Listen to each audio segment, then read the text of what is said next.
I woke up on Thanksgiving morning to the sound of nothing.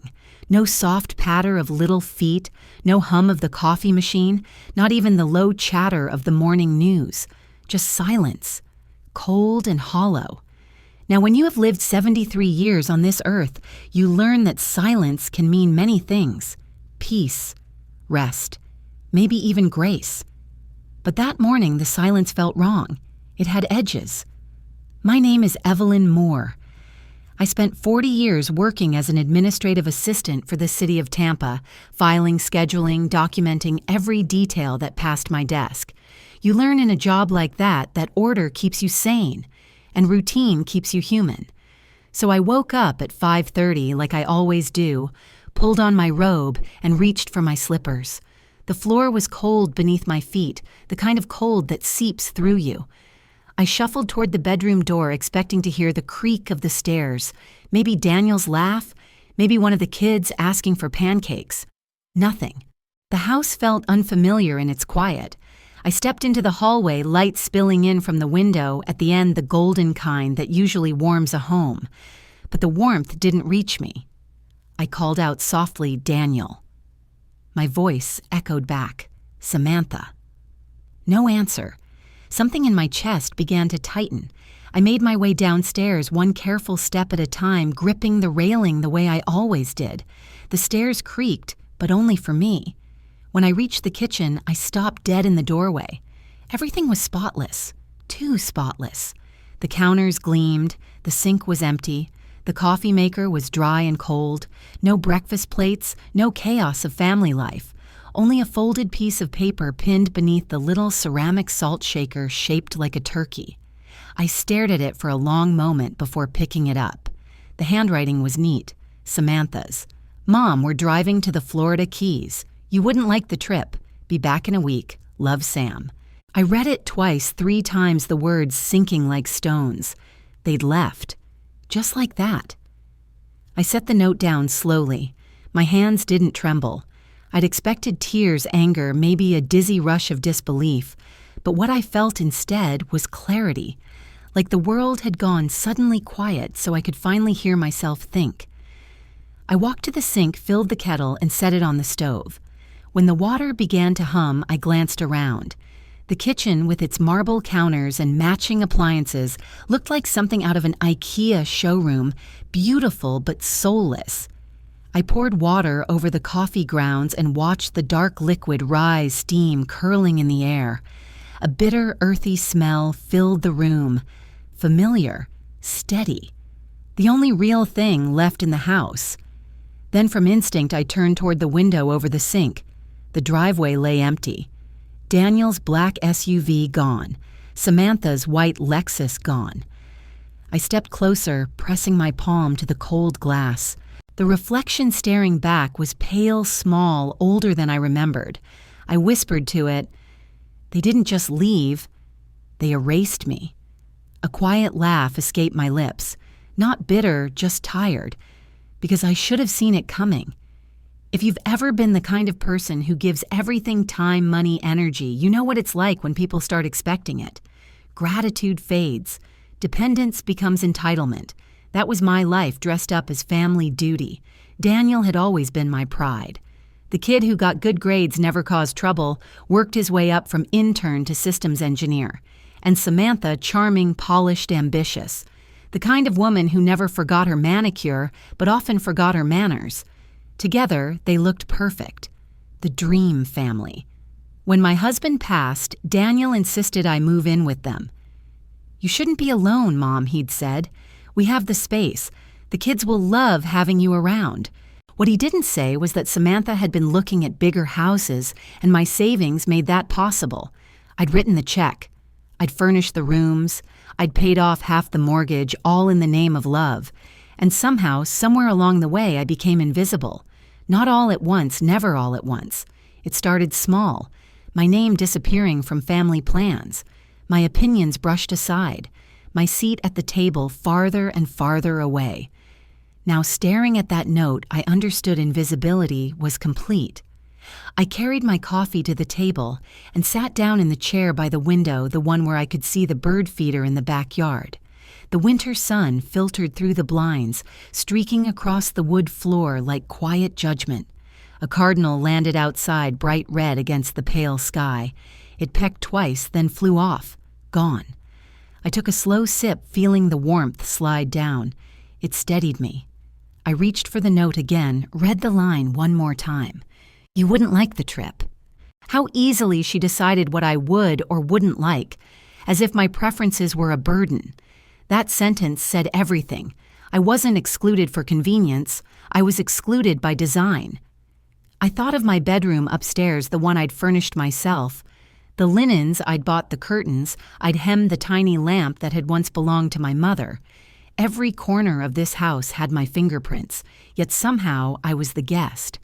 The kettle clicked again behind me, the sound startling in the stillness. I stood, poured another cup, and sat back down. The chair creaked under my weight, familiar and solid.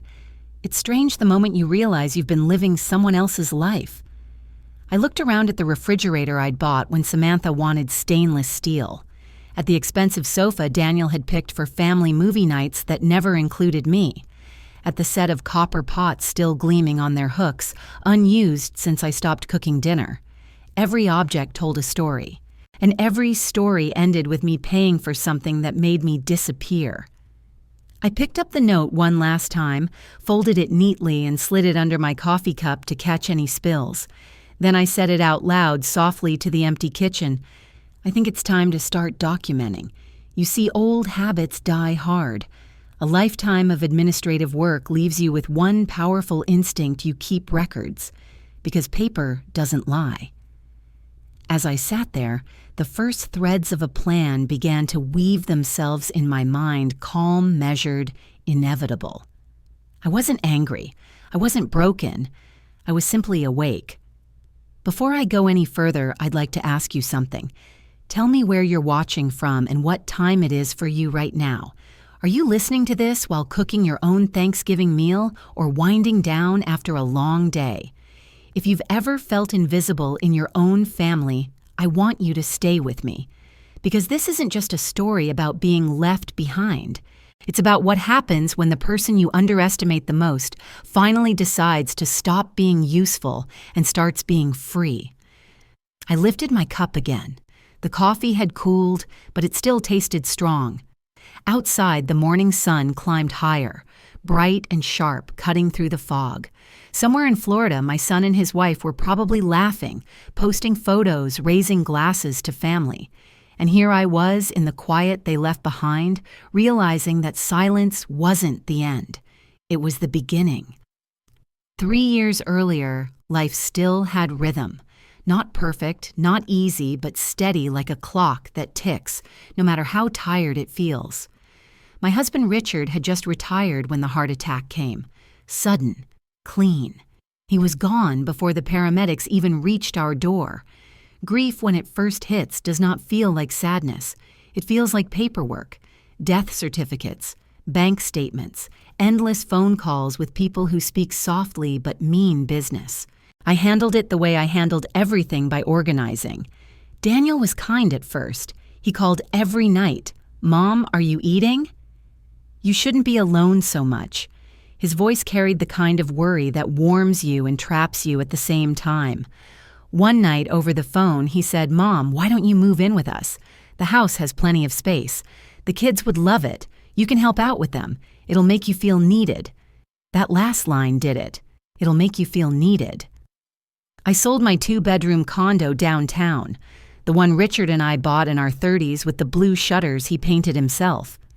I signed the papers, handed over the keys, and felt something break loose inside me. 80% of that money went toward the down payment on Daniel and Samantha's forever home. They promised I'd have the guest suite with a view of the garden. When I arrived, the garden was a patch of dirt and weeds. Still, I smiled and unpacked. The first week was pleasant. Samantha baked cookies.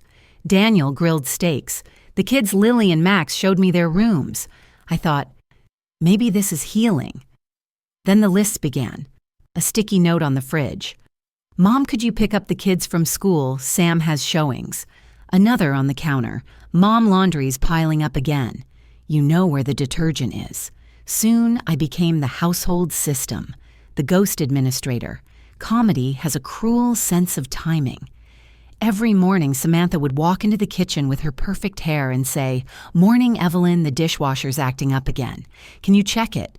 You're so good with buttons." I wanted to tell her I'd spent 40 years filing municipal contracts, not repairing Whirlpool appliances.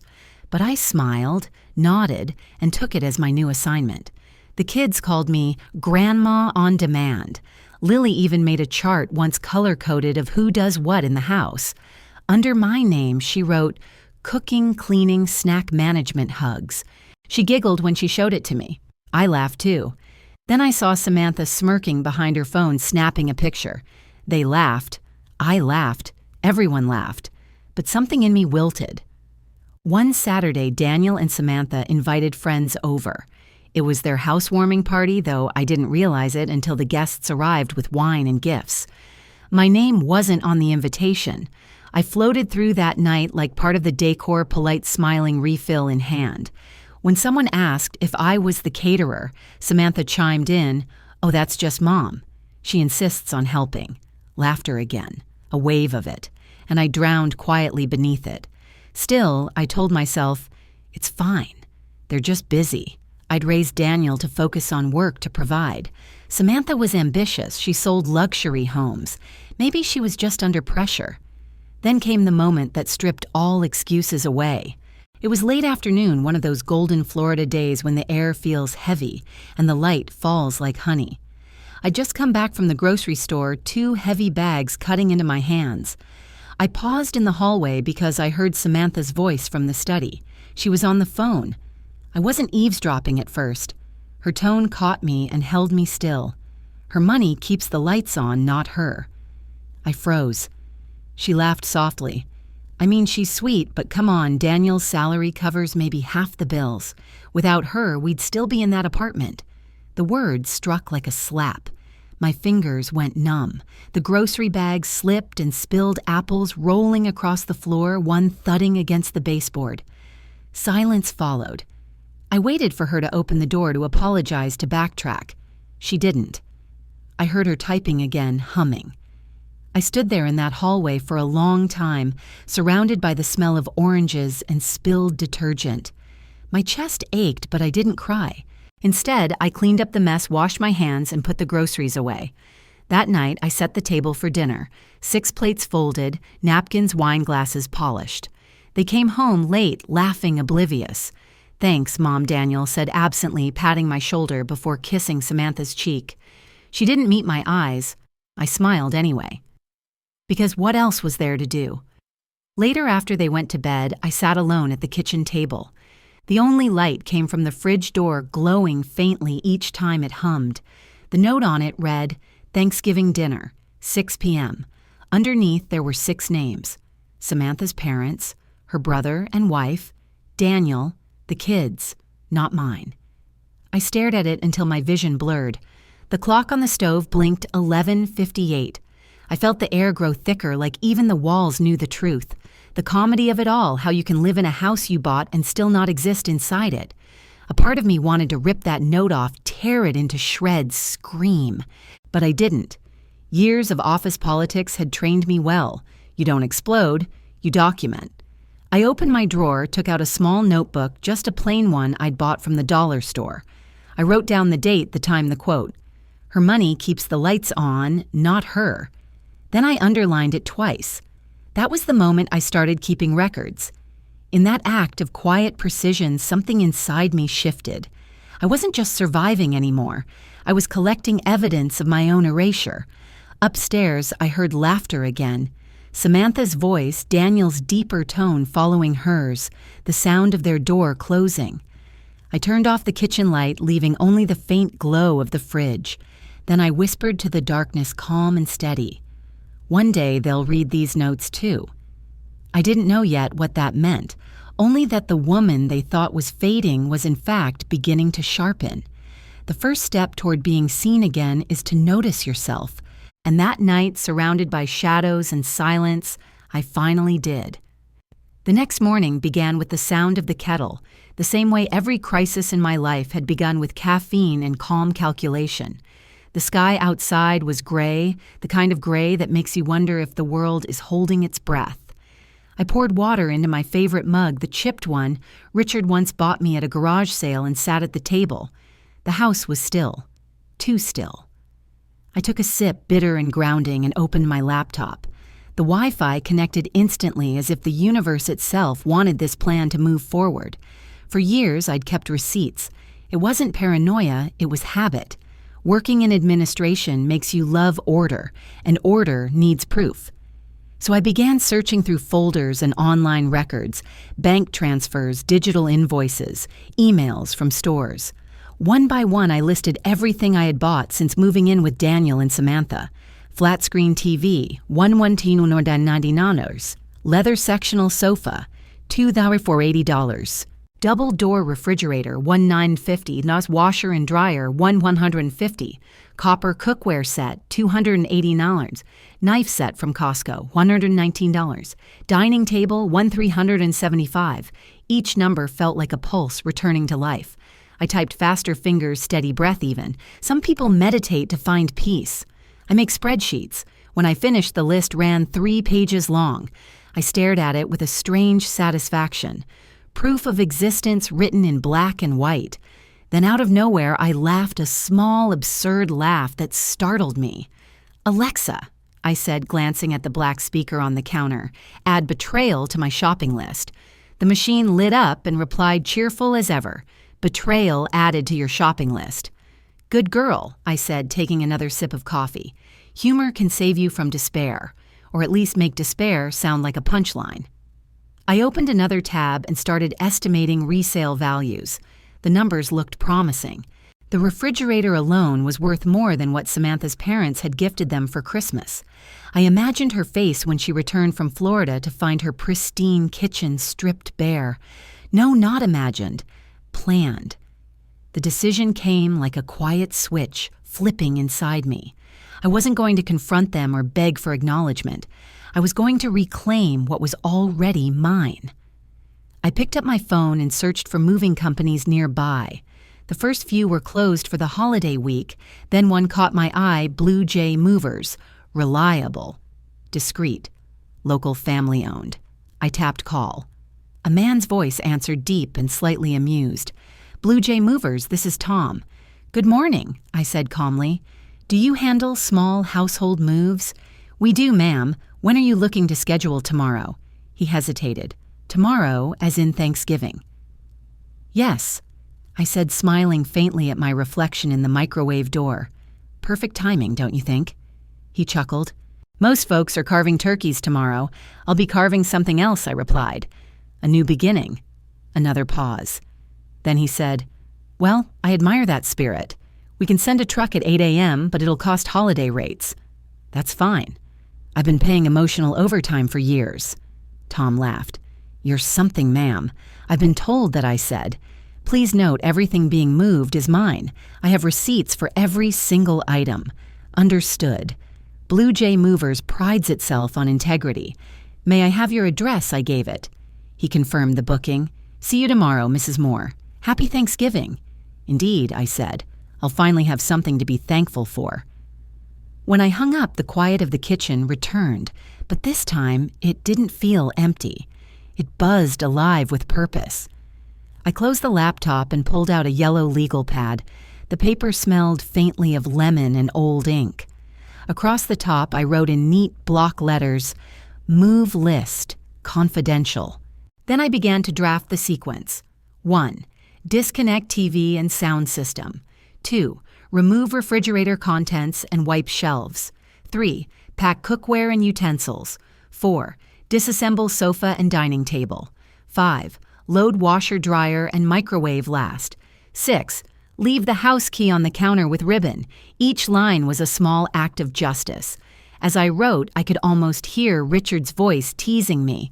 "You and your lists, Evie. One day you'll plan your own revolution on paper."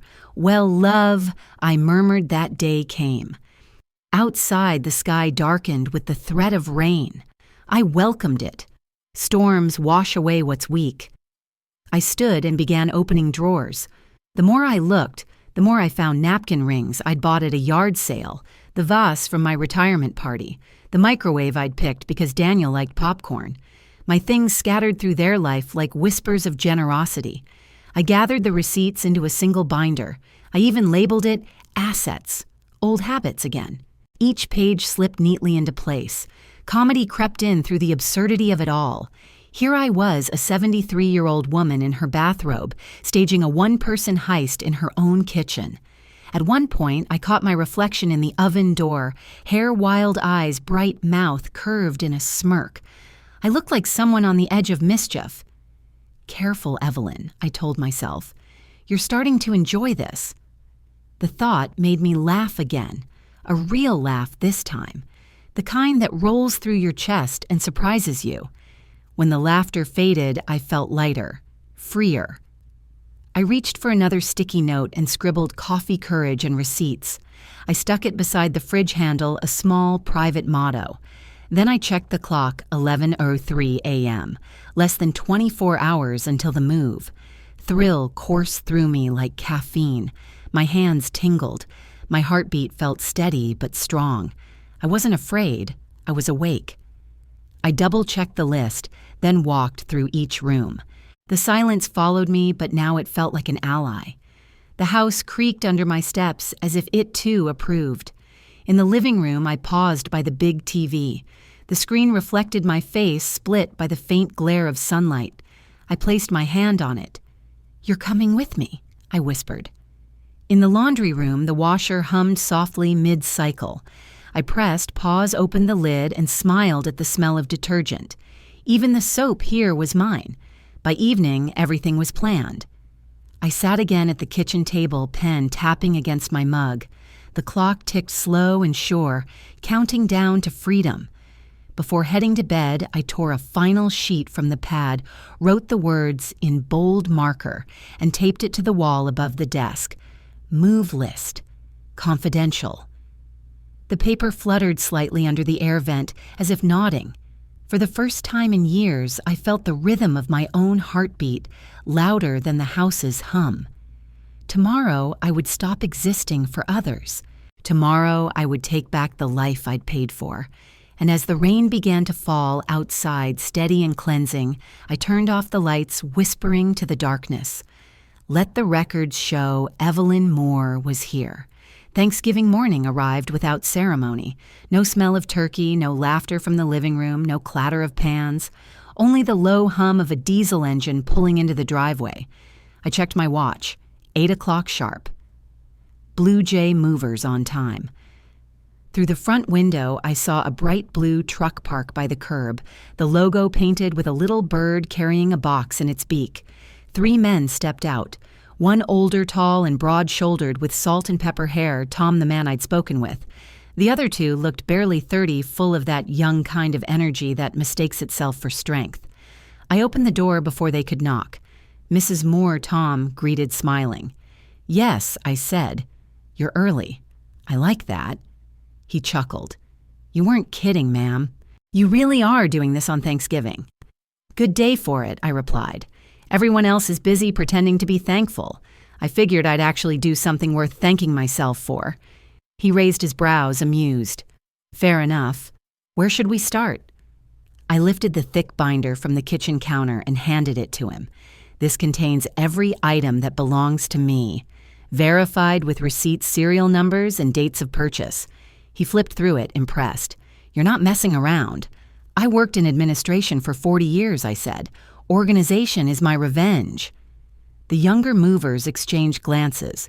One whispered, "She's cool." "Flattery won't get you out of lifting the fridge," I said dryly. They laughed and the tension broke. Then, like a perfectly choreographed dance, the action began. Tom directed them with quiet precision. The first man unmounted the television, wrapping it in thick plastic sheeting. The second unscrewed the legs off the dining table. I stood by the doorway, clipboard in hand, checking each item off as it went out. Flat-screen TV boxed, sofa wrapped in moving blankets, washer and dryer secured and labeled. Every sound became part of a rhythm. The thud of boxes, the screech of tape being pulled, the zip of protective covers. The entire house pulsed with movement. "Ma'am," one of the movers called from the kitchen. "You want us to take the fridge, too?" Tom turned to me, half grinning. All of this, I met his eyes. Everything my kindness bought. For a moment the room went still. Then he nodded, respectful. Understood. The two younger men got to work grunting as they tilted the refrigerator forward. I watched as the cords dangled like veins, then disappeared through the door. Action has a strange kind of therapy in it. Watching your possessions being lifted, carried, and boxed feels like watching your old life turn into evidence. Proof that you were here. At one point, Tom paused by a set of copper pots hanging on the wall. "You sure you want to take these too?" "They were a gift," I said. "From who?" "From me." He smiled. "Good answer. We worked for hours." The sound of rain tapping the windows mixed with the clatter of furniture being disassembled. Dust floated in the beams of sunlight that snuck through the blinds, making everything look like an old film reel. In between, I made them coffee. Strong enough to dissolve regret, I said, pouring the cups. The youngest mover, a freckled kid named Luis, took a sip and winced. "Ma'am, this could melt the paint off the truck." "That's how you know it's working," I said, smiling. Tom laughed so hard he nearly dropped a lamp. By noon, the house was almost bare. The echo of footsteps filled the rooms that once held chatter and chaos. The walls seemed taller, the air lighter. I moved slowly through it all, remembering each thing in its place. The TV where Daniel used to fall asleep, the kitchen counter, where Samantha lined up her real estate flyers, the corner where the kids dumped their backpacks. Now all gone. And yet it didn't feel like loss. It felt like order restored. In the living room, Tom called out, "That's the last of it, Mrs. Moore." I turned to see the truck door slide shut, everything neatly stacked inside. My furniture, my appliances, my proof of life all ready to leave the house that forgot me. Tom wiped his hands on his jeans. "So where to?" I smiled. "Storage unit on Bayshore Drive. I already arranged payment online." He nodded, impressed. "You really planned this out." "Old habits," I said. "I used to coordinate department moves for City Hall. You learn a thing or two about relocation." He gave a small, almost respectful bow. "You're something else, Mrs. Moore. I prefer the term prepared." Comedy crept in again when Luis accidentally stepped on one of Samantha's decorative throw pillows, leaving a dusty boot print on the expensive velvet. He looked terrified. "Relax," I said. "You just improved it. It finally has character." The kid laughed in relief. When they carried out the last box, I stood alone in what used to be the living room. Sunlight streamed through the empty windows, casting long golden stripes across the bare floor. I could hear faint jazz playing from the old Bluetooth speaker I'd found in a drawer, a song Richard loved. It felt like a scene from a film, the closing montage before freedom. I walked slowly around the room, my footsteps soft against the wood. The air smelled faintly of lemon cleaner and closure. It struck me then how beautiful emptiness can be when it belongs to you. Tom stepped back inside, holding his cap. "We're all set, ma'am. You want us to lock up?" "No," I said. "I'll do it." He handed me the clipboard. "Everything's signed. Thank you for trusting us. Thank you for showing up," I said. "Most people wouldn't work on Thanksgiving." He grinned. "Most people don't have clients this interesting." We shook hands, and as he walked out, he said over his shoulder, "Happy Thanksgiving, Mrs. Moore." "Happy Reclamation Day, Tom," I answered. When the truck pulled away, I stood at the doorway for a long moment. The rain had stopped. The street was quiet again, but not like before. This silence was earned. I turned back to the kitchen counter where Samantha's note still lay, the one that started it all. The words, "You wouldn't like the trip," stared up at me. I found a red ribbon in one of the drawers, tied it neatly around the house keys, and set them next to the note. For a second, the color flashed bright against the marble like a signature at the bottom of a document. Then I placed my palm flat on the counter and whispered, "Consider this house released." The jazz music faded out. The refrigerator hum was gone. The lights flickered once before shutting off completely. I walked toward the door, my heels clicking with quiet rhythm, carrying only a small purse and my binder of receipts.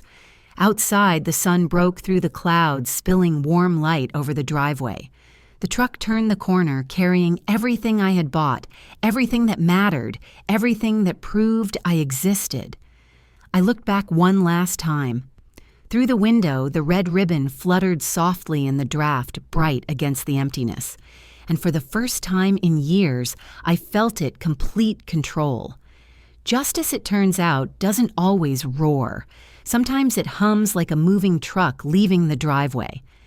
As I locked the door and slipped the key under the mat, I smiled to myself and said quietly, "Everything my kindness bought has finally come home." When you've lived through enough chaos, even silence begins to sound like music. The day I moved into Sunset Oaks Senior Residence, the world felt brand new, like someone had pressed reset on my life. The building wasn't fancy, but it was honest. Pale yellow walls, wide hallways that smelled faintly of lavender and furniture polish, and an elevator that sighed every time it stopped. My new apartment sat on the third floor facing a small courtyard where retirees tended roses with surgical precision. I unlocked the door and stepped inside. The place was smaller than the guest suite I'd left behind, but it felt right. Cozy. Real. The air was filled with sunlight instead of tension. My furniture had already arrived. The Blue Jay team had done their job perfectly. The sofa, the TV, the kitchen table, even my copper pots gleamed like old friends returning home. For the first time in years, every object in the room belonged to me and only me. I walked around slowly, fingers brushing over surfaces, letting ownership settle into my bones. Then came the knock. 3 quick taps. I opened the door to a woman wearing a floral robe, hair in soft gray curls, and eyes full of mischief. "You must be the new tenant," she said, smiling like we'd known each other forever. "I'm Rita Gomez, apartment 3B. Welcome to the kingdom of independence and early bedtimes." I laughed, surprised by how easy it felt. "I'm Evelyn Moore, 3A. She winked. "Well, Miss 3A around here, we don't call ourselves old. We're just pre-loved." I couldn't help but laugh again. Pre-loved. That's a good one. Rita stepped closer, lowering her voice as if sharing state secrets. "Management calls this a senior community. I call it a witness protection program for widows who've had enough of their families." I nearly spilled my coffee from laughing. "Then I'm in the right place. Perfect," she said, holding up a small teapot. "Come on, tea or gossip first?" "Both," I said. Minutes later, we sat on her tiny balcony surrounded by potted succulents and wind chimes. Rita poured us chamomile tea into mismatched cups. "I moved here 2 years ago," she said. "My son thought I'd be happier in assisted living. I told him if I wanted to live under rules again, I'd remarry." Her tone was playful, but her eyes softened. "I take it you've got your own story." I nodded. "Let's just say my family celebrated Thanksgiving without me." "Oh dear," she said. "Did you forget the turkey? They forgot me," I said. She let out a sharp laugh. "Well, good riddance. Some families are like bad casseroles, too much drama, not enough substance." I smiled into my tea. "You're not wrong." Rita leaned back, studying me. "You look like a woman who's been through the fire and came out with the recipe. That's one way to put it." Her laugh echoed across the courtyard. "Stick with me, Evelyn. I'll make sure you remember how to live again." And she did.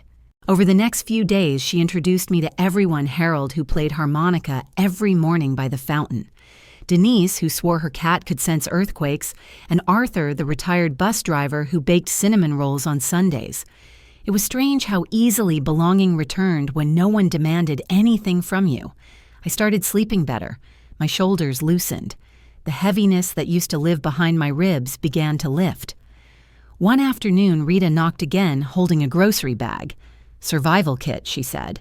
"Tea, cookies, and gossip." We sat in my living room eating oatmeal cookies while jazz hummed softly from the radio. She glanced around, impressed. "Your place looks great. Cozy, but confident. Like it knows its worth." "That's how I feel, too," I said. Rita grinned. "Look at you. A week in and you're already spouting metaphors. I'm proud." We clinked our teacups like champagne glasses. Then, as if on cue, a low ping came from my phone, a notification. I ignored it at first, too content to care, but something intuition maybe made me glance at the screen. "Daniel, Mom, where are you?" The words sat there small but heavy. My heart slowed. Rita noticed my expression change. "Everything all right, honey?" I hesitated. "My son. He just texted." She leaned closer. "After how long? 5 days?" Her eyebrow arched. "That's not concern. That's curiosity." I set the phone face down on the table. "He'll find out soon enough." We changed the subject, but I couldn't shake the unease crawling beneath my calm, because even though I'd left, even though I'd taken everything that was mine, a part of me knew Daniel would come looking not out of love, but out of panic. That night, I made myself a simple dinner soup and buttered toast and sat by the window. Outside the courtyard, lights shimmered through the rain, soft and golden. I watched them flicker and thought, so this is what peace looks like. Still, I felt the tug of old habits. I checked my front door twice, then reached for my tablet to make sure the Ring camera from the old house was still connected. The screen glowed, and for a moment the image made my breath hitch. The camera was still active, still recording. The feed showed the empty hallway of my former home, lights off, furniture gone, just silence and dust. Then a flicker, a figure stepping into view. Daniel. He looked around slowly, confusion etched across his face. I could see his phone in one hand, a key dangling from the other. He was talking to someone, Samantha, probably, but the camera had no sound. I zoomed in. He opened cabinets, checked rooms, pacing faster. His gestures grew frantic. Then he stopped noticing the counter. I watched him pick up the folded note I'd left beside the red ribbon. His shoulders slumped. He turned away. I leaned back, a strange mix of sadness and quiet satisfaction filling me. On the screen, Daniel left the frame. The house stayed still again. I closed the tablet gently, setting it beside my teacup. My pulse slowed. The world outside was peaceful, but my past was stirring. Rita texted me an hour later, movie night in the lounge. "Bring your sarcasm." I smiled. On my way. Before leaving, I glanced once more at the phone. The message from Daniel still glowed. "Mom, where are you?" I whispered softly. "Somewhere you can't manage anymore." Then I turned off the lights, grabbed my cardigan, and stepped into the hallway. The elevator dinged open, spilling warm light across the floor. As the doors closed behind me, I caught my reflection in the mirrored wall, calm, composed, alive. And for the first time in a long time, I didn't see someone erased. I saw someone reborn. But beneath the laughter, the tea, and the wind chimes outside, a small thread of tension remained. Because I knew one thing for certain, silence never lasts forever. And Daniel had just broken it. The day they came home, I was drinking chamomile tea. Outside my window, the sunset was folding into shades of gold and plum. Inside, the only sound was the faint clink of my spoon against the porcelain cup. Calm, steady. A silence earned. Then my phone vibrated once, twice. A notification appeared. Ring camera motion detected. Front door. I smiled. Showtime. The screen flickered to life, and there they were, Daniel, Samantha, and the kids, fresh from their luxury escape. I could almost smell the tropical sunscreen through the pixels. Samantha wore a white sundress and oversized sunglasses. Daniel rolled their suitcases in tanned, relaxed, looking like the kind of man who believed vacations fix everything. For a moment, they looked happy. Then the front door closed behind them. That's when everything changed. The camera caught it perfectly, the slow shift from confidence to confusion. Daniel stopped in the doorway. Samantha took 2 more steps inside before realizing something was wrong. Her voice, muffled but sharp, even through the silent feed, formed the first words I could read on her lips. "Where is everything?" Daniel turned his head, scanning the living room. The wide shot showed nothing but blank walls, a bare floor, and sunlight reflecting off emptiness. No sofa, no television, not even the rug. I took a slow sip of tea. It was delicious. Samantha walked further in, dragging her suitcase behind her. It bumped over the floorboards with a hollow echo. She froze at the center of the room. The suitcase handle slipped from her hand. Her face twisted from disbelief to panic. I leaned closer to the screen, the faintest smile tugging at the corner of my mouth. Through the camera, I saw Daniel's shoulders tighten. His lips moved fast. He was saying something short, sharp sentences. Probably denial. Probably, this can't be happening. Then Samantha's voice cut through again, and even without audio, I could see it clearly. Her mouth formed the words like an accusation. They took everything. I broke off a piece of oatmeal cookie and popped it into my mouth. The feed cut briefly as Daniel rushed out of frame, heading toward the kitchen. I switched cameras. One click, a small motion of my finger, and the view changed to the kitchen feed. Daniel stood by the counter staring at the empty space where the refrigerator had been. His mouth opened in a perfect cinematic gasp. Samantha appeared behind him, her hands flying to her face. Even without sound, I could almost hear her shriek. They took the refrigerator. I laughed quietly, nearly choking on my tea. Correction, I said to no one. I took the refrigerator. On the feed, the kids entered confusion written all over their faces. The older one tugged at Daniel's sleeve. The younger one began to cry. Samantha knelt trying to calm them, but her eyes darted around like a trapped animal. For a brief moment, I almost felt sorry for her. Almost. Then I remembered the note. You wouldn't like the trip. I took another sip of tea. The flavor was perfect. Floral, balanced, faintly sweet. I set the cup down gently, savoring the irony. On my screen, Daniel was pacing now, moving from room to room, checking closets, drawers, the garage. Each camera showed him discovering more nothing. In the living room feed, he stood still for a long time, then suddenly shouted something at Samantha, his hands slicing the air in frustration. She snapped back, gesturing wildly. Even without sound, the body language said it all. You were supposed to handle this. You were supposed to know. Their argument played out in silence, like a pantomime tragedy. I reached for another cookie. The texture was soft, buttery, just the right amount of cinnamon. The irony wasn't lost on me. Across town, my son was unraveling while I enjoyed a dessert baked in peace.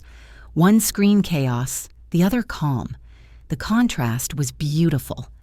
I switched camera angles again. The hallway feed flickered, showing Daniel rifling through drawers. He found the red ribbon I'd tied around the house keys and froze. His hand hovered over it, trembling slightly. He bent to read the folded note I'd left beside it, the same one Samantha had written before flying off to paradise. Mom, we're driving to the Florida Keys. You wouldn't like the trip. The irony hit him like a wave. He crumpled the note in his hand, then threw it across the room. Samantha shouted something I couldn't read, grabbed her phone, and started dialing. I knew the next line before she said it. Her lips formed the words slowly, clearly. Call the police. I set my teacup down, calm as ever. Ah, I murmured. There it is. In the feed, Daniel moved closer, trying to talk her down. But panic spread like wildfire. The kids started crying louder. The house echoed with confusion. Samantha paced the kitchen, still shouting into the phone, gesturing at the empty counters as if they could testify. My tablet vibrated again, another notification. Motion detected. Front yard. The police had arrived faster than I expected. 2 patrol cars pulled up, lights flashing red and blue. Officers stepped out, approached the door, and Daniel rushed to meet them, explaining wildly. I muted the live feed, though it had no sound to begin with.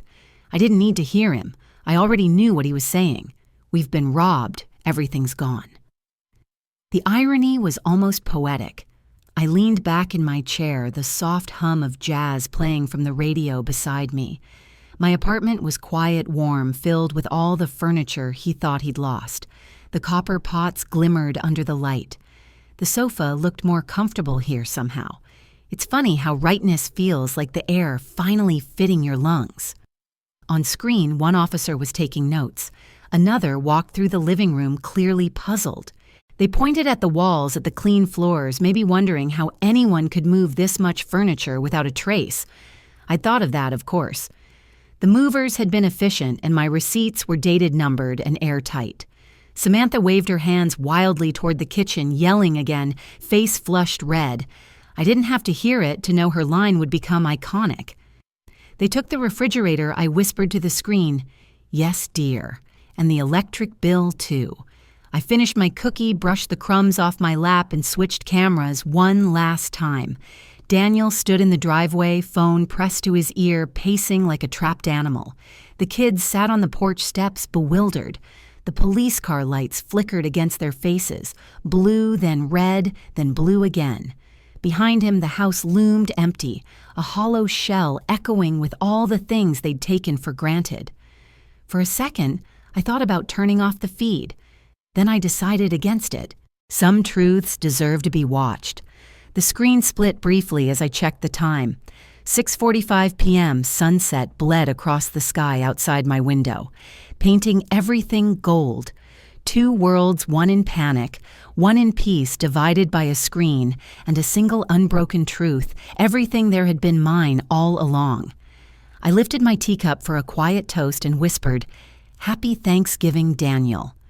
Then the tablet buzzed once more, the motion alert flashing red. The timestamp blinked 7:02 p.m. Daniel turned sharply toward the camera, eyes wide, shouting words I didn't need to hear to understand. He pointed at the screen.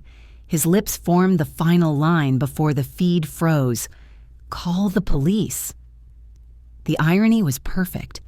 I smiled, turned off the tablet, and refilled my tea. I knew they'd come eventually. You don't dismantle a family's illusion of ownership without someone showing up with badges and confusion. It happened 3 days after the refrigerator incident. I was watering my plants Lavender and Basil, my new roommates, when the knock came. 3 firm raps. Official. I set the watering can down, smoothed my cardigan, and opened the door. 2 police officers stood there. One was middle-aged Latino with kind eyes and a mustache that looked like it had solved 1,000 domestic disputes. The other was younger, nervous, still wearing the kind of haircut that says rookie. "Mrs. Evelyn Moore," the older one asked. "Yes," I said, smiling pleasantly. "Good afternoon, officers. Care for some coffee?" He blinked, caught off guard. "Actually, ma'am, we're here about a report filed by your son." "Oh, Daniel," I interrupted. "Of course. Come in. You'll need caffeine for this." They hesitated but followed me in. My apartment smelled of fresh coffee and cinnamon. The copper pots gleamed on the wall, and the sofa looked like a showroom piece under the morning light. The younger officer whispered, "This place is nice." "Thank you," I said, pouring 3 cups. "Everything you see was earned honestly and purchased legally." The older officer, whose badge read Rivera, accepted his cup, smiling. "You make a good first impression, Mrs. Moore. I had plenty of practice," I said. 40 years of managing paperwork and people who thought they knew better." He chuckled. "We got a call from your son. He claims your previous home was emptied while they were on vacation." I nodded, taking a slow sip. "That's correct." The rookie frowned. "So you admit it, I do." Rivera shot him a look that said, "Let the woman talk." I placed my coffee cup down gently and retrieved the thick blue binder from the side table. It landed with a satisfying thud. Everything I took, I said I bought. Receipts, credit card statements, and serial numbers alphabetized by room. Rivera opened the binder, eyebrows rising with each page. "You kept every receipt." I smiled. I used to work in administration, detective. Paperwork is my love language. The younger officer laughed before catching himself. Rivera flipped another page, impressed. "This is remarkable. You even logged the warranty codes. I like to be thorough." He nodded slowly, scanning the documentation. "Mrs. Moore, it appears everything you removed was purchased under your name." "Indeed. So legally. I interrupted gently. I relocated my own belongings. Nothing more, nothing less. At that moment, the knock came again, but louder, frantic. Rivera sighed. "That'll be them." He opened the door just as Daniel and Samantha stormed down the hallway. Daniel's face was red, his voice already raised. "There she is. That's her." I stayed seated, calm as a pond. Samantha pointed an accusing finger. She robbed us blind. She took everything, our bed, our furniture, the kids, what I asked, still sipping. They never used the washing machine. Don't play games with me, she snapped. Rivera raised a hand. Ma'am, sir, please calm down. Daniel ignored him and took a step closer. Mom, what did you do? You humiliated us. The neighbors think we were robbed. I tilted my head. Weren't you? His jaw tightened. You had no right. Actually, Rivera interrupted, closing the binder and turning toward him, sir. She had every right. Daniel blinked. What? Everything your mother took, Rivera said evenly, was legally hers. We've reviewed the documentation, purchases, receipts, payments, all under her name. She committed no crime. Samantha gasped, furious. That can't be. She lived with us. It was our home. Rivera's tone stayed steady. Ownership follows payment, ma'am. Every single item listed here was bought by Mrs. Moore. You're free to verify, but the law is clear. The younger officer added carefully. Honestly, I wish half my cases were this organized. Rivera shot him a look, but I smiled. Thank you, officer. I do pride myself on efficiency. Samantha crossed her arms, voice trembling with disbelief. So that's it. She just gets away with it. Rivera sighed. There's nothing to get away from. It's not theft if it's hers. Daniel's voice cracked, but she left us with nothing. I stood up, slowly setting my coffee cup down with deliberate grace. Daniel, I didn't leave you with nothing. I left you with everything you earned. The words hung in the air, heavy as truth. Samantha's face flushed bright red. This isn't over. Oh, I imagine it is, I said. The fridge alone could close this chapter quite nicely. The rookie tried not to laugh and failed, turning away to hide his grin. Rivera cleared his throat. All right, folks. I think that's enough for today. Mrs. Moore, thank you for your cooperation. Anytime, detective. He nodded respectfully. You ever consider working for us? You're more organized than half my department. I'm retired, I said. But I do offer consulting for emotionally immature adult children. Rivera laughed, shook his head, and motioned to his partner. Come on, kid. As they stepped into the hall, Samantha hissed. You've ruined us. No, I said softly. You ruined yourself the moment you confused generosity with obligation. Rivera looked between us, then said, Sir, ma'am, I'd recommend you head home. There's nothing more we can do here.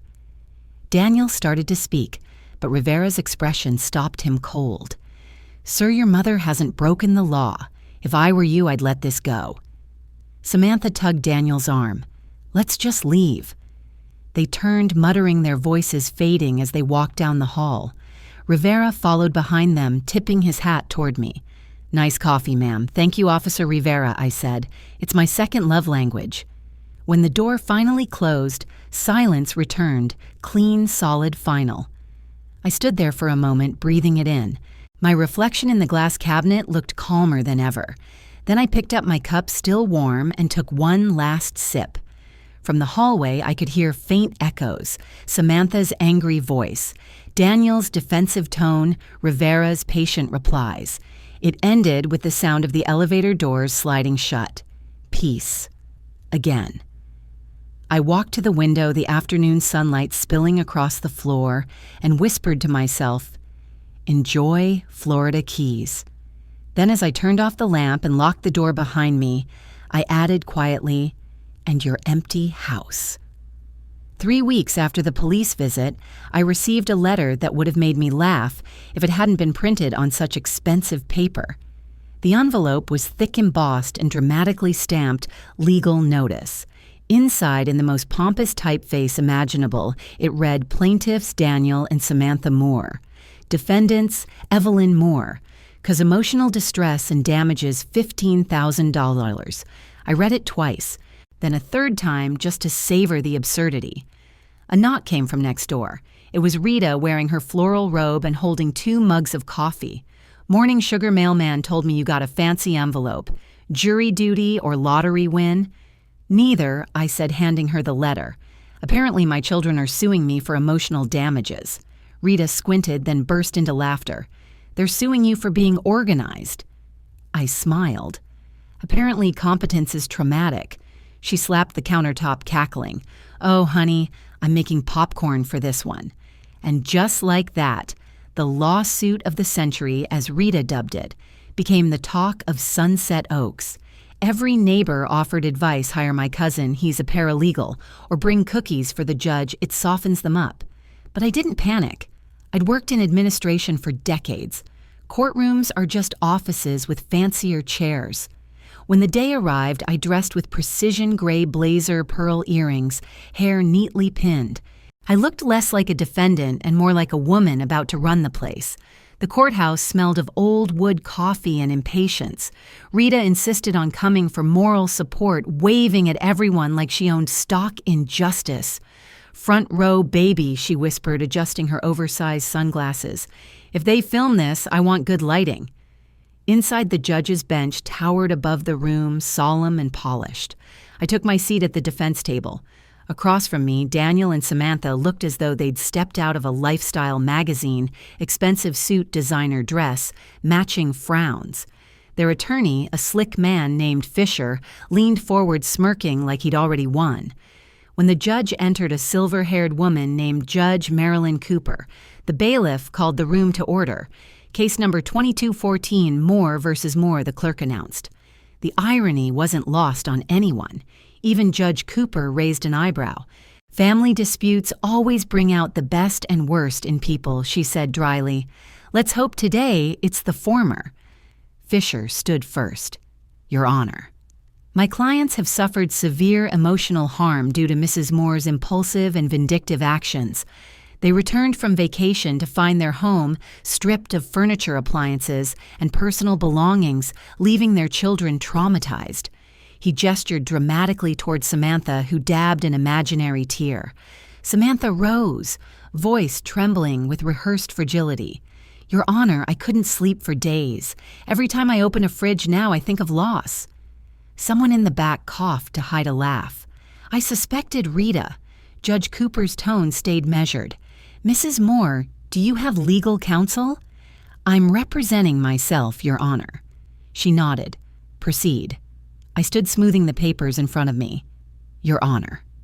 I understand this looks dramatic, but drama doesn't always equal damage. I simply relocated possessions I purchased. Nothing was destroyed, stolen, or hidden. I brought proof. I placed the thick blue binder on the table. It landed with a satisfying thud. Then I added another folder, color-coded tabs, neatly labeled. Judge Cooper leaned forward. What's this? Every invoice, credit card statement, and warranty receipt, Your Honor, cross-referenced in an Excel sheet by date, item, and vendor. The courtroom murmured. Fisher frowned. Objection, irrelevant detail. Overruled, Judge Cooper said. I like details. I smiled politely. As do I. Flipping open the binder, I pointed to the first tab. Television purchased March 3, 2021. Credit card statement shows my name. Refrigerator bought August 10, 2021. Paid in full by me. Dining table cash purchase verified by receipt and store warranty.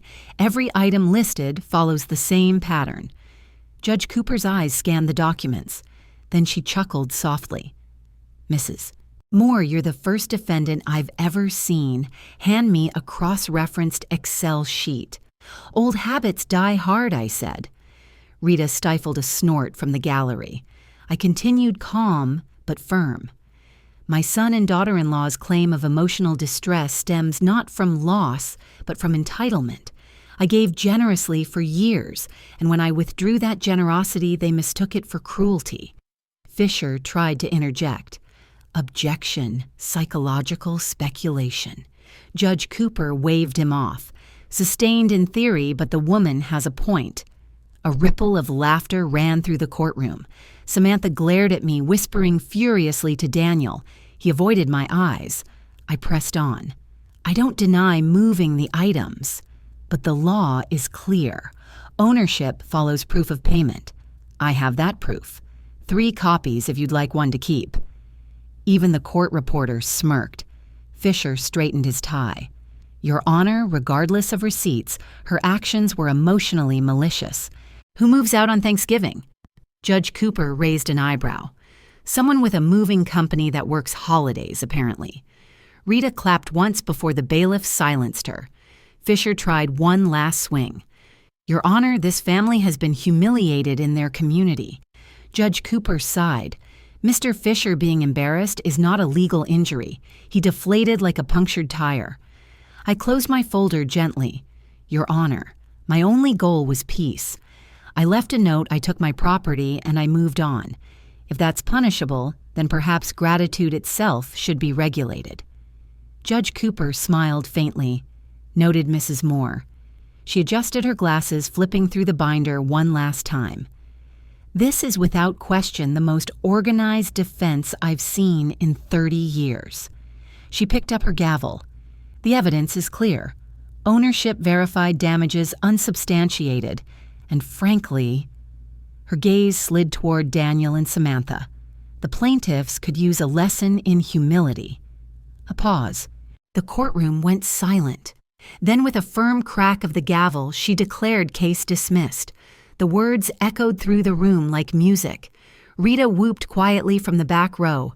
Fisher looked like he wanted to sink into the floor.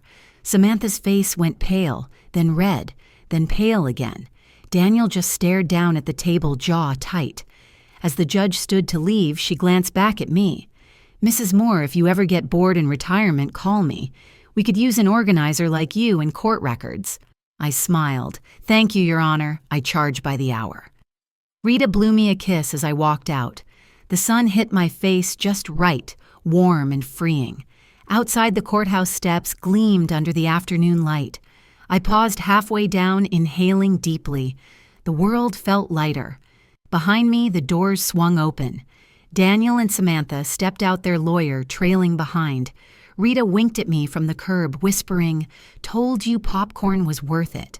I turned to them, smiled politely, and said, "Better luck next case." Then I walked toward the parking lot, binder under my arm heels, clicking against stone each step, sounding like closure. The gavel's echo still rang in my ears, sweet as victory. Winter came and went like a slow sigh. The snow melted into quiet puddles along the courtyard of Sunset Oaks, and with it, something inside me thawed too. For years, my life had revolved around other people's needs. Daniel's bills, Samantha's schedules, their endless demands disguised as affection. But by February, my days finally belonged to me. That freedom didn't feel loud or grand.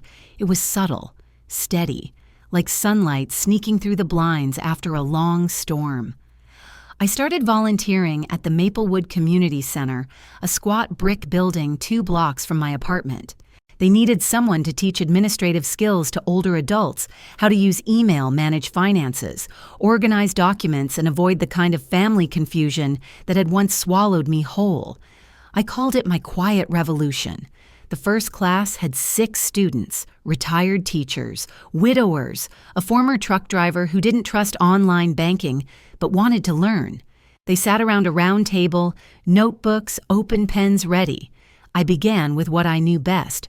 Rule number 1, I said, writing on the whiteboard, keep every receipt. A man in the back chuckled. You sound like my ex-wife. Then she was a wise woman, I replied. Laughter broke the ice, and soon the room buzzed with energy. I taught them how to scan documents, track expenses, and recognize scams. They asked questions, took notes, shared stories. Some had tears in their eyes when they realized how much control they could reclaim simply by understanding their own paper trails.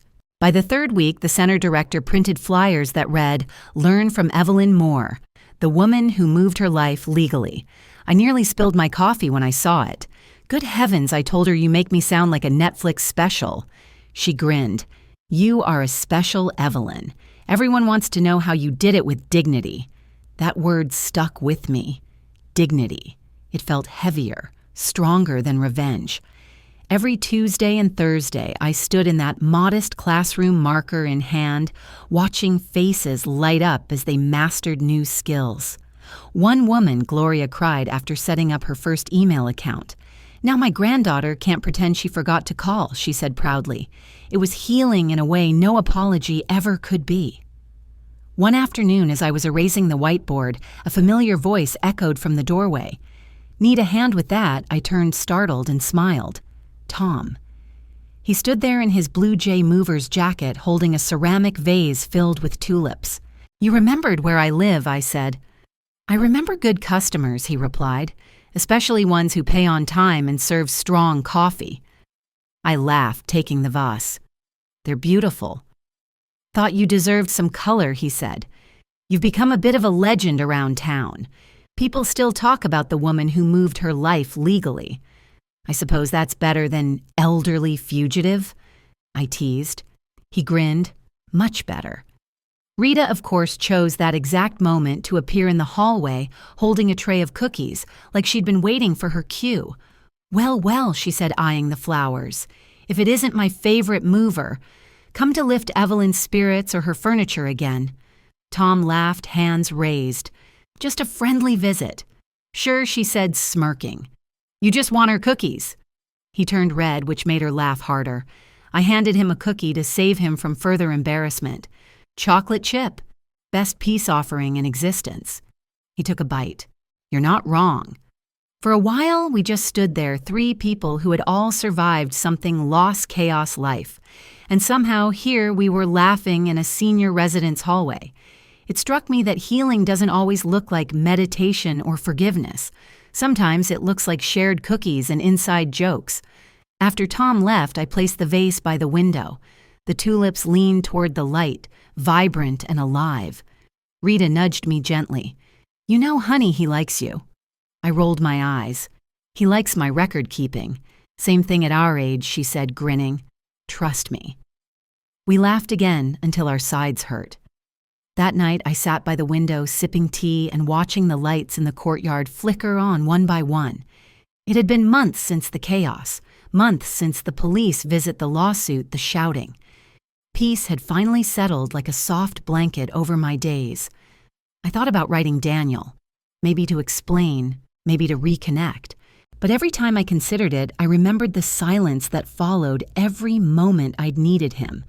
Some absences don't need closure. They just need space. Still life has a way of testing your resolve. The next morning after breakfast, I checked my email before heading to class. My inbox was a mix of newsletters, appointment reminders, and one new message sitting at the top. The sender made my stomach tighten. From Daniel Moore, subject. Mom, can we talk? Just 5 words. Simple. Unpunctuated. I stared at it for a long time. The blinking cursor over reply felt like a heartbeat. I imagined his face, the boy I once rocked, to sleep the man who had looked at me with anger instead of love. Maybe he wanted to apologize. Maybe he wanted something else. Rita's voice echoed in my head. You don't owe explanations to people who never listened the first time. I closed the email, not out of bitterness, but peace. The kind that comes when you finally stop asking to be understood. I turned off the laptop, put on my coat, and walked to the community center. The air outside was cool and crisp, carrying the faint scent of spring. When I entered the classroom, the students were already waiting. Harold, the former bus driver, waved me over. You ready to teach us how to make spreadsheets again, boss? Always, I said, smiling. Let's make organization look dangerous. They laughed. I picked up the marker, drew a neat grid on the board, and began explaining formulas with the same enthusiasm I used to reserve for holiday dinners. Halfway through, I caught my reflection in the glass steady, strong, alive. The email still sat unread in my inbox. But in that moment, I realized I didn't need to open it to move forward. Some revolutions are loud. Mine was quiet. It wasn't about taking back furniture or winning cases. It was about reclaiming myself, my time, my peace, my laughter. By the time class ended, the room buzzed with joy. Gloria hugged me before leaving. You're changing lives, Evelyn. Just teaching what I learned the hard way, I said. As I packed up my things, I glanced once more at the tulips on the windowsill, bright and reaching toward the sun. Outside, the sky was wide and endless. I whispered softly to no one and everyone. Here's to the quiet revolutions we build when no one's watching. And with that, I turned off the lights and stepped into a new chapter of my own making. The morning light looked almost identical to the one a year ago, soft pale sliding through the blinds like a quiet visitor. But everything else was different. Back then, silence had felt like absence. Now it felt like peace. I woke up early as always. Old habits never die. They just soften. The kettle hummed on the stove while jazz played softly from my little radio. The same house, the same cup, the same me, except not at all. Thanksgiving, 1 year later. I had decided to cook a small dinner, nothing extravagant, just enough for 3 friends who had unknowingly carried me through a quiet revolution. Rita, my neighbor with jokes sharper than scissors. Tom the mover, who became an unexpected friend, and Dr. Alice Monroe, the community psychologist, who volunteered with me at the center and believed laughter was therapy's best assistant. I set the table carefully, white linen cloth, flickering candles, polished silverware. My dining table, the same one that once stood in Daniel's house, gleamed like redemption under the morning light. 5 plates, 4 guests, 1 empty. I caught my reflection in the window as I placed the final fork. The woman staring back was calm, sure of herself, with soft lines around her eyes that no longer came from worry. The clock ticked toward 5 p.m. The doorbell rang. "Don't tell me you burned something again," Rita's voice called from the hall before I could open the door. I laughed, letting her in. Not this time. The smoke alarm stayed silent. Tom arrived next, holding a grocery bag and that same wide grin. I brought apple pie. "Store-bought, don't judge." "Wouldn't dream of it," I said. Then Dr. Alice came wearing a bright scarf and holding a bottle of sparkling cider. "To new traditions," she said as she stepped inside. The apartment buzzed with warmth and chatter. Rita immediately inspected the food. Tom tried carving the turkey and nearly dropped it, and Alice started taking photos of everything.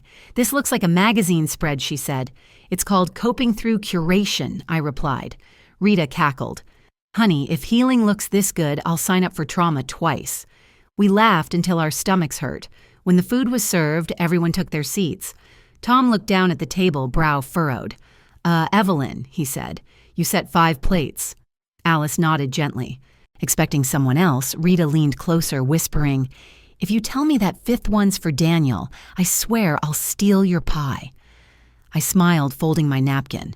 "No, it's not for forgiveness." They waited. "It's for hope," I said finally. "Not forgiveness, just hope."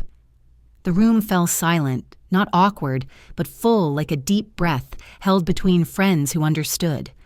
Tom raised his glass. "To hope, then." We clinked glasses. The cider fizzed softly. Dinner was simple, but perfect. Turkey roasted golden brown, mashed potatoes, smooth as clouds, cranberry sauce that stained the plates a cheerful red. Rita told stories about her disastrous first marriage. He was allergic to commitment and detergent. Tom confessed he'd joined a book club. Mostly women, mostly wine, and Alice tried to psychoanalyze both of them before giving up halfway through dessert. At one point, I caught myself laughing so hard I had to hold onto the table. It startled me how joy could sneak in, quietly, unannounced, and make itself at home. After dinner, Tom helped clear the dishes while Rita made coffee.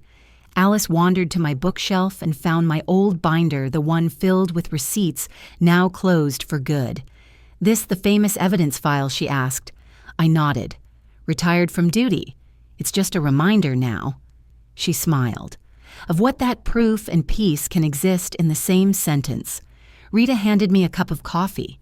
"You know," she said, "if you ever need movers again, I'm sure Tom here will work for cookies." Tom nearly choked on his drink. Rita.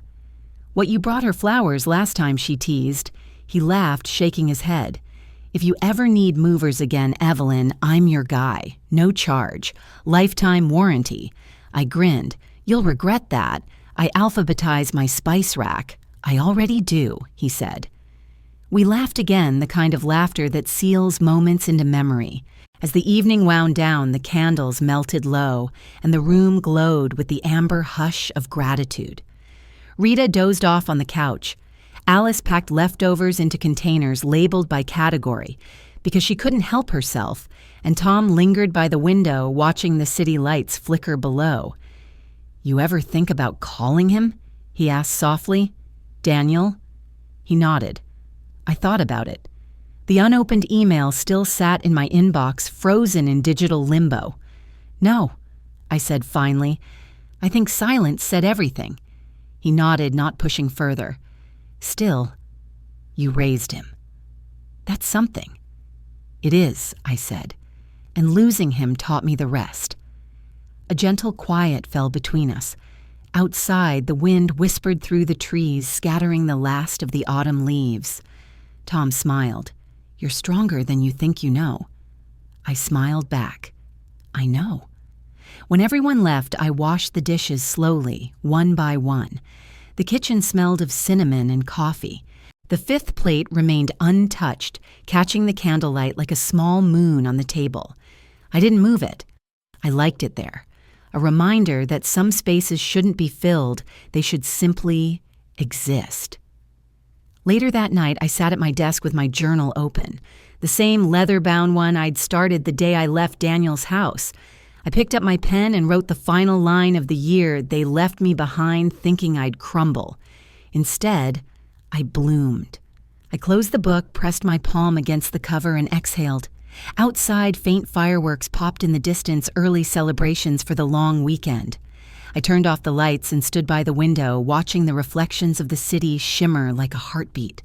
The vase of tulips had wilted by now, but I kept it anyway, because beauty, even when it fades, still matters.